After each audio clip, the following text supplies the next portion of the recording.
For this segment of Planting Seeds for the Future, I am joined by Tam Ellerding. Tam is the program director for the Hardin County Community Endowment Foundation. And Tam, I can't think of anyone better to talk to about planting seeds for the future than you. Thanks for doing this today.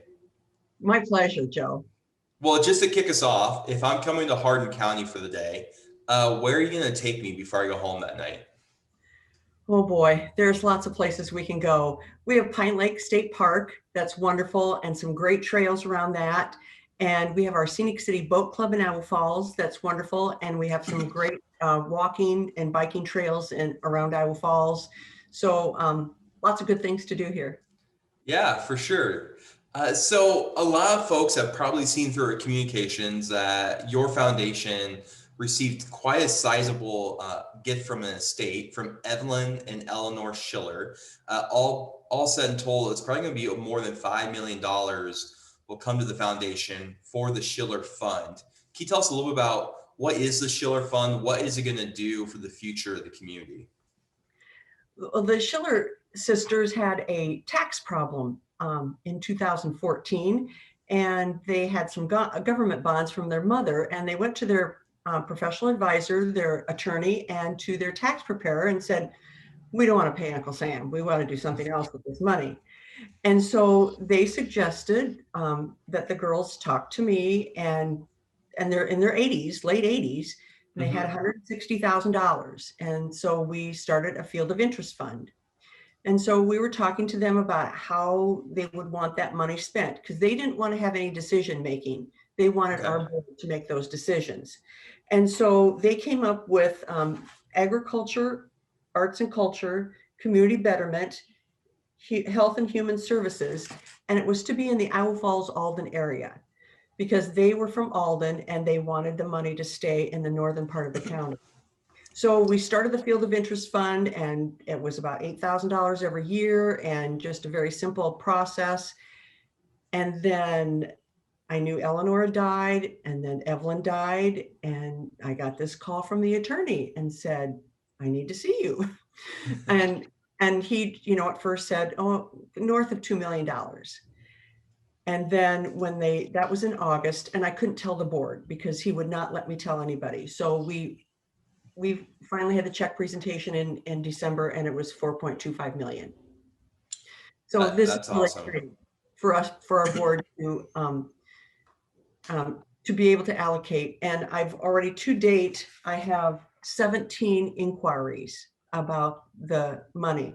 So I don't think we're going to have any trouble spending it. Yeah. Well, what a great example of what community foundations do, which is allow donors to describe where they want to invest their dollars. And then you all can match those dollars with nonprofits doing good work and carry out that legacy for many years. Now, go ahead. I want to share this one quote because the newspaper was just great in covering all this.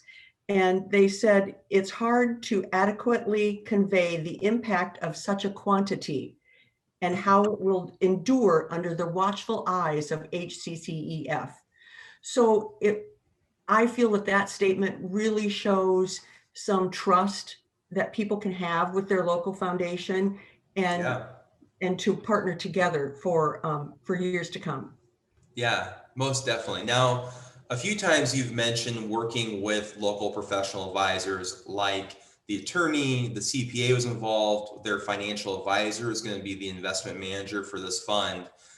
You've done a really great job of building relationships with the local advisor community. What are some of the ways you routinely go out and do that work? Well, I started this will be my 4th year. I've done a little goodie bag for the professional advisors, and here's one from last year. And so and they kind of look forward to that. I mean, some of the tax preparers, I'm going in the middle of tax season, and he's going, oh yeah, I wondered if you were going to do that again this year. Yeah. So I kind of made a statement. And so, this year I want to incorporate kind of a movie theme, because I want them to look at our website, and I want them to be able to see the great videos that the Community Foundation of Greater Des Moines has processed. And so hopefully they'll look at those. Yeah. just a simple way to remind them that we're here, we offer solutions for their clients, and that they can partner with us for sure. And you do that every year, right? Every tax season. This is What my else fourth. do you do? Yeah, what else do you do to keep in touch with advisors? Um, Sending them emails about if they've had a client that has typically made a donation. I try to touch base with them to remind them that, as so and so come in this year. Um, and if I see them socially, just making sure that I greet them. And once in a while, I'll take them out for lunch. Okay. Or if Joe's in town, I make sure that we make the rounds with everybody and take them out for lunch. I really think that over food, you get a really good feel for people and Yeah. a little background. And that's something that Joe has taught me. And I want to share this, that when you're talking to people, you don't get right to the point. You kind of ease into the conversation. So thank you, Joe. Yeah, for sure. Well, you do. You go to Iowa Falls with Tam, and you sit at the corner of the coffee shop, and you won't have a conversation with Tam because she'll talk to everyone that walks by. But no, I appreciate your message of it's doing, I think, the simple things on a consistent basis, and again, just building that reputation that you're their ally and can help their clients give back to causes they care about. And it doesn't have to be anything more than that. Right, right. And it's just having faith in the foundation and Mhm. be able to really build that trust that we can work together. Yeah, that's well put. So, last question. What are you hopeful for the future of the Hardin County Community Endowment Foundation? Well, I'm really looking forward to more legacy giving. Okay. Um, it's really going to be hard to come up with another $4.25 million.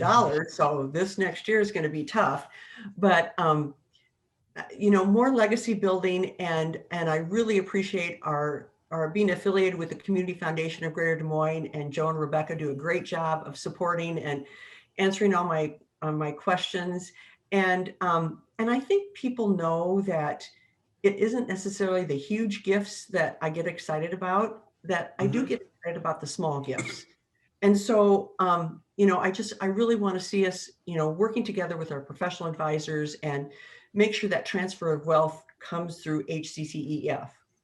Yeah, most definitely. Well, you're very good at planting seeds for the future, and you've done that well for Hardin County. And so, thanks for sharing some of your insights with the rest of us. We really appreciate it. Thanks, Joe.